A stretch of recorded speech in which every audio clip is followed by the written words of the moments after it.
بسم اللہ الرحمن الرحیم۔ السلام علیکم ناظرین کرام، شدید گرمی میں جھلسا دینے والے تپش کے چند گزشتہ مہینوں کے بعد ساون بھادوں کے موسم میں برسات کی آمد بلا شبہ موسمی تبدیلی کی دستک دیتی ہے۔ کالی گھٹائیں، ٹھنڈی ہوائیں اور بھرپور مرجھائے ہوئے چہروں پر مسکراہٹیں پھیل جاتی ہیں، مگر ان بارشوں کے ساتھ ساتھ موسمی بیماریوں کو پھیلانے والے جراثیم بھی نمودار ہو جاتے ہیں، جس کے باعث ڈینگی، ملیریا اور ٹائیفائڈ جیسی بیماریاں بھی پھیل سکتی ہیں۔ اس لیے ان 2 ماہ میں اپنی صحت کی حفاظت کے لیے احتیاطی تدابیر اختیار کرنا بہت ضروری ہوتا ہے۔ آج میں آپ کو برسات کے دوران کسی بھی قسم کی انفیکشن سے بچنے کے لیے چند احتیاطی تدابیر بتاؤں گا، مگر اس سے پہلے آپ ہمارا چینل نیم تین سبسکرائب اور لائک کر دیجئے اور نیچے لگا بیل کا بٹن بھی دبا دیجئے تاکہ آپ کو ہماری ویڈیو آپ کے موبائل پر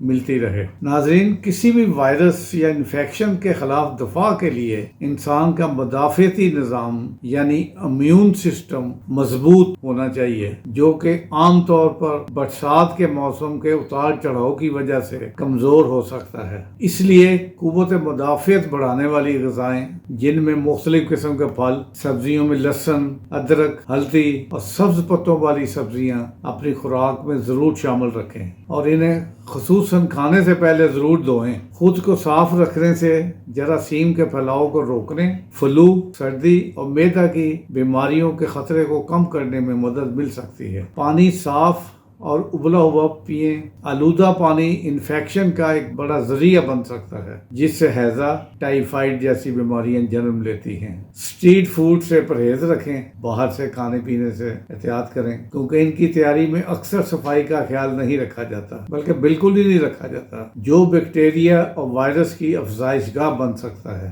جس کے استعمال سے فوڈ پوائزننگ اور ہاضمے کے دیگر مسائل کا سامنا بھی ہو سکتا ہے۔ کوشش کریں کہ گھر کا کھانا ہی کھایا جائے، اس سے بہتر اور اس سے اچھا صاف ستھرا کھانا آپ کو کہیں سے نہیں مل سکتا۔ برسات کے دوران مچھروں کی تعداد بڑھ جاتی ہے، جس سے ملیریا، ڈینگی جیسے بیماریاں پھیل سکتی ہیں۔ اس لیے ہاتھوں اور چہروں پر مختلف ماسکیٹو آئلز بازار میں ملتے ہیں مختلف ناموں سے، وہ آپ ہاتھوں پر اور چہرے پر وہ لگا کے پھر سوئیں، یا ممکن ہو سکے تو مچھردانیاں استعمال کریں۔ کبھی اس کا بڑا رواج ہوتا تھا، لیکن اب تو یہ ناممکن سی بات ہوگی۔ گھر کے اندر گملوں، صحن یا ارد گرد پانی کھڑا نہ ہونے دیں، کیونکہ یہی مچھروں کی افزائش کا باعث بنتا ہے۔ یہیں سے مچھر، ان کا لاروا جو ہوتا ہے ڈینگی کا، وہ پیدا ہوتا ہے، بنتا ہے۔ وہ خشک رکھیں۔ ناظرین، کل انشاءاللہ کسی نئی ویڈیو کے ساتھ حاضر ہوں گا۔ آج کی اچھی بات یاد رکھیے، آپ کی برائی وہی شخص کر سکتا ہے جو آپ کی برابری نہیں کر سکتا۔